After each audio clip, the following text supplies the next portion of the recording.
your career is diverse and rich, but also as a leader, you're a multicultural leader. You speak 3 languages. You were born in Haiti from Asian parents, but grew up 6 years in Latin America, arrived in the US at the age of 7 years old. And I believe did you speak English or you didn't speak English? No, I did not speak English. You didn't speak English when you arrived. And now this amazing career, when you broke a lot of glass ceilings, because I imagine that a lot of time you were the only one or one of the few who look like you in super powerful rooms.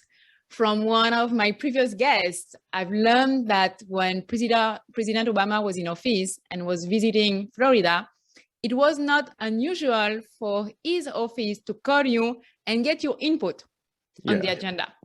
So how did you pave your way, build the right mindset to take your space to make your voice heard in those powerful rooms? Because not everybody is able to do it. So what is the secret? I don't know that there is a secret. I think there's a couple of things that make those things happen. I think some of it is, my dad always says that luck is essentially a combination of opportunity and preparation, right? So those two things converge, and then you are able to sort of stand in the moment. And so from my perspective, one, it goes back to competence, right? Being competent,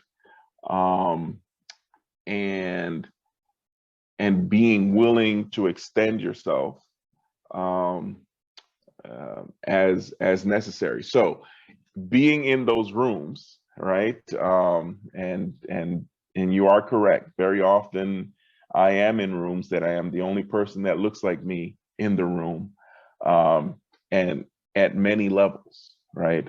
So there's a few things that I say to anyone that's gonna be in one of those rooms. One, you need to not think that you are an exception, right? But you have earned your spot in the room. And so therefore you need to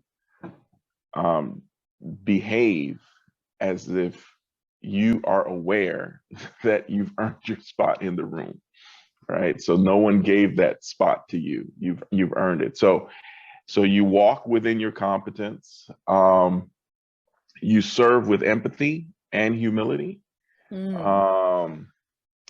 and you listen carefully for the things that are said and the things that are not being said, right? And then you advocate for the things that you are there to advocate for, if you have a job title and there's things that you're supposed to, advocate for. And then you advocate for the things that are important to you and the things that will open the door for others. And I think if you do that effectively, then you can begin to serve that role efficiently and effectively.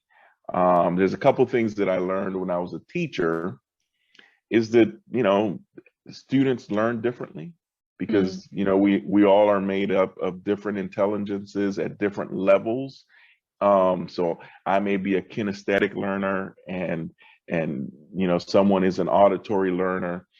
And so my level of auditory learning may be lower than someone else's, but my kinesthetic learning is higher than someone else's.